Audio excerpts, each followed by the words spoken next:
If you're a maintenance supervisor for a commercial property, you've had to deal with everything from leaky faucets to flickering light bulbs. But nothing's worse than that ancient boiler that's lived in the building since the day it was built, 50 years ago. It's enough to make anyone lose their cool. That's where Grainger comes in. With industrial-grade products and dependable fast delivery, Grainger can help with any challenge, from worn-out components to everyday necessities. Call, click Grainger.com, or just stop by. Grainger, for the ones who get it done. En la terraza, señalaste para el lado de la Torre Ángela como el sitio del fuego y la luz. Sentado en el tanque de agua, aferrado a la sidra que robaste en la despensa, te escuchaba. Elocuente, disertabas sobre el mal, su literatura, la simbología del regalo y el capitalismo. Las primeras explosiones de Año Nuevo te dejaron haciendo señas que no entendí. El silencio nos quitaba la boca, el futuro alterado en esa falta, el error de haberte dicho sí con la cabeza a fines de diciembre, tan jovencitos. A quien acaban de escuchar es a nuestro invitado, a nuestro poeta del día, que es Christian Hertel. ¿Cómo estás? Muy bien, Juan. Gracias por invitarme. Buenas noches y gracias por haberte acercado aquí a la radio de Restos Diurnos. Y bueno, un placer que podamos compartir este ratito hablando, por ejemplo, de cuándo salió, lo que acabas de leer. Lo puliste demasiado, sos de los poetas que empiezan a pulir, salió de golpe. Qué tema ese, ¿no? Bueno, este poema todavía no está publicado, saldría este año. Bueno, en realidad no suelo escribir mucho borrador, sino que cuando me siento a escribir, generalmente queda el poema. Por ahí la instancia del borrador es algo que está todo el tiempo en la cabeza.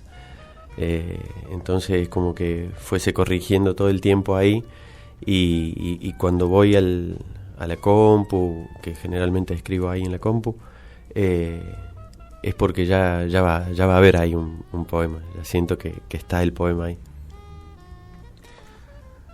Así que ya está, pero bueno, después lo mismo, hay un trabajito. Sí, al principio está, digamos, el corazón del poema. Deseo, sí. Exacto.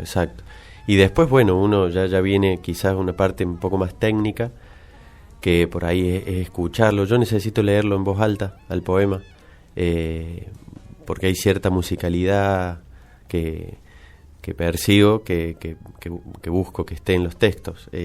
Generalmente me cierra más cuando lo escucho. Es la última instancia, digamos, de corrección del poema, es escucharlo. ¿Sos de grabarte y eso? No. ¿Lo vas leyendo? Sí, lo leo para mí. Después por ahí una pregunta, tal vez a veces puede ser trillada, pero tiene que ver con los horarios para escribir y demás. Me acuerdo, por ejemplo, Silvio Mattoni me contaba el año pasado que él todos los días, en algún momento de que encuentra su espacio, su tranquilidad, dice, no escribe más de 40 minutos en el día, no se permite escribir más de eso. ¿Vos, por ejemplo? Sí, no, me parece imposible lo de Silvio. Sí, en mi caso es un poco lo que te dije recién. Hay una escritura, te diría, permanente en la cabeza. Puedo estar a veces meses con un verso y hasta que decanta en el poema.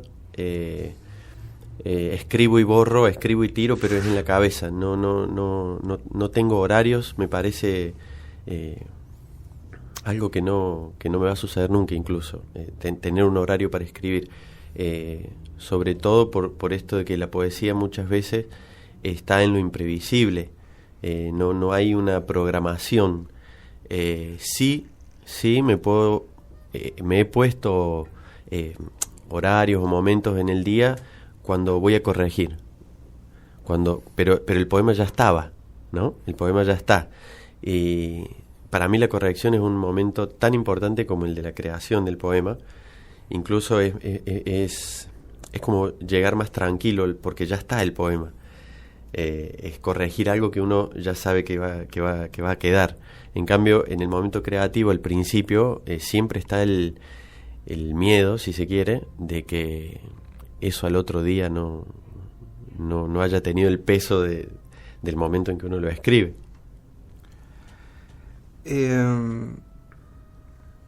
Me gustaría que sigas ahora con la lectura para después entrar a la pregunta, pero me parece que va a ser mejor después de el segundo pase, la segunda selección de lectura. Siestas en las que me llevo los dedos a la nariz para oler los restos del ujú con que pegamos cientos de edificios de cartón. Eran los días del corazón alerta en que abríamos las ventanas a la tormenta y entraban los rayos, quedábamos ciegos y jugábamos a buscarnos en el olor que despedían las maquetas sobre la cama.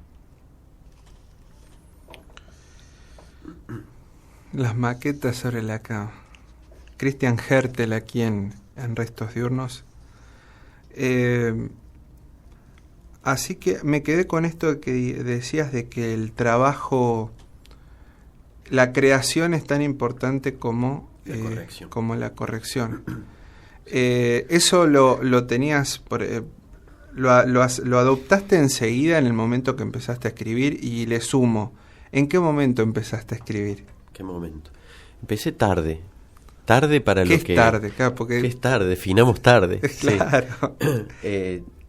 Tarde en relación a muchos compañeros y compañeras que están escribiendo. Yo a veces en charlas ellos cuentan y uno empezó no sé, ¿no? A los 15, otro a los 13. Y bueno, yo en realidad empecé a escribir alrededor de los 20 años. Y soy consciente de que no ha habido, digamos, un poema, no ha habido un momento que marque ese no escribo, ahora escribo poesía, digamos. Ha ido apareciendo muy, muy lentamente y han ido sucediendo en el camino un montón de personas, un montón de circunstancias, un montón de lugares que creo que cada uno en su momento aportó lo que tuvo que aportar para que en algún momento escribiera un poema, después 2, después 3 y bueno, en fin. Ahí digamos, fue surgiendo, o sea, lo que parece que era tarde en realidad no lo era, digamos, fuiste sumando cosas a partir de lo que te iba pasando, como bien más o menos ibas como detallando. Yo porque vos decís tarde 20 y no, yo creo que no.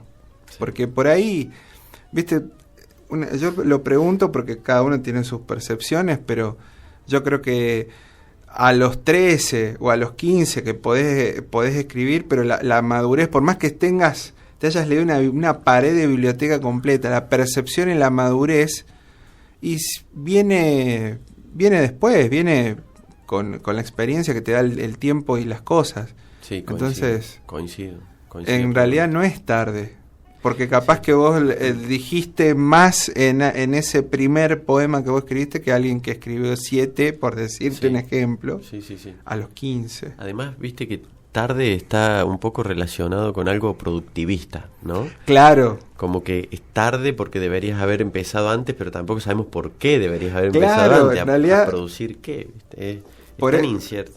Por eso medio en la parte, esto así medio gracioso, es decir, definamos tarde. Claro. Y en realidad casi ni lo podemos definir, porque cada uno tiene sus tiempos, sus cosas y experiencias. Y creo que la poesía sucede, ¿no?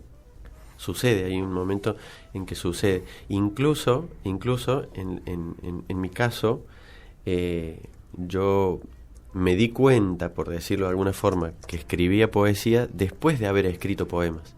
O sea, no hubo una cosa tan lineal como que terminé de escribir el primer poema y supe que estaba haciendo poesía o sentí que estaba haciendo poesía. Había una escritura, había algo que fluía, textos, donde había lo poético, si se quiere. Quizás no propiamente un poema en sí, pero sí lo poético. Entonces, luego de ese bagaje, bueno, uno ya ve las cosas con otra perspectiva, quizás. Los restos permanentes, tu libro publicado. El primero. ¿Cuál fue el proceso, por ejemplo, de ese libro? ¿Cuánto estuviste? Bueno, este libro habrá tenido unos 2 años de proceso, si se quiere, bien, hasta que Sebastián Maturano, de Borde Perdido, editora, con su generosidad, apostó a la unidad de esos textos como libro, y lo cual fue una experiencia muy, muy linda para mí trabajar con él. Y sí, habrán sido alrededor de 2 años. En este libro en particular, creo que por haber sido el primero, hubo muchos textos, hubo muchos poemas, de los cuales fui haciendo como una selección, buscando cierto hilo común, una musicalidad también en común, y quedaron 24, 25 poemas que son los que tiene el libro. Estoy tomando como las aristas. Primero me dijiste la importancia de la creación, la corrección, escucharse en la última instancia el proceso y algo que ya lo venís diciendo, la musicalidad. ¿Por qué para vos es importante la musicalidad? Quizá porque muchas veces he pensado que si pudiese elegir, quisiera ser músico, quizás. Bueno, creo que todos amamos la música, creo que todos tenemos una relación directa con la música, todos tenemos canciones que nos remontan a un momento en particular, a personas particulares, a lugares. La canción es como un olor también. Es un olor, es la banda de sonido, como dicen. Claro. Escuchaba los otros días un músico que decía que es la banda de sonido de la vida. Bueno, creo que hay algo ahí con eso, como una materia pendiente con la música. De ahí creo que puede venir la importancia por escucharlo y porque el poema me cierre musicalmente, que después esté o no en el texto es otra cosa, pero yo busco eso, que haya cierta música, cierta melodía en el poema. Bien. Bueno, Cristian, lamentablemente por una cuestión de tiempo ya estamos ahí medio justo con el horario. Nuevamente agradecerte por haberte acercado a charlar, a conversar un poquito sobre esta cosa tan dulcemente compleja que es la poesía. Y bueno, este pequeño cierre de este último bloque de Restos Diurnos está a tu cargo con los poemas que vos quieras. Bueno, antes que nada agradecerte a vos por el espacio. Me parece muy importante que se le dé lugares a la poesía, ¿no?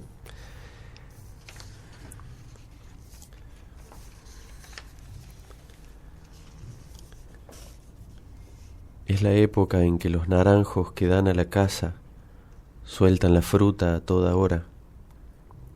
Más arriba el sol hace puntería en el lomo de una perra, empecinada en espantar a los pájaros que se tiran sobre las naranjas todavía jugosas. Cuando baje el calor, los soldados de la tarde saldrán con escobas y bolsas a componer el espejismo. De la cuadra soy el único que las deja amontonarse, que sale a barrer otras cosas.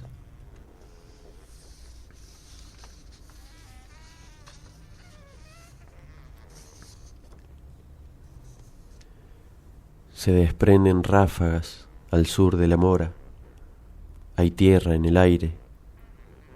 Ellos entran la ropa, las macetas recién pintadas, la bicicleta, mientras él guarda unas botas viejas debajo del asador. Ella junta unos broches del suelo, el laurel de la India, un envase de cerveza. El primer trueno tiembla entre los vasos, se miran, sonríen, dejan el patio. Adentro cierran las ventanas, las cortinas, no saben quedarse, se pierden, olvidan.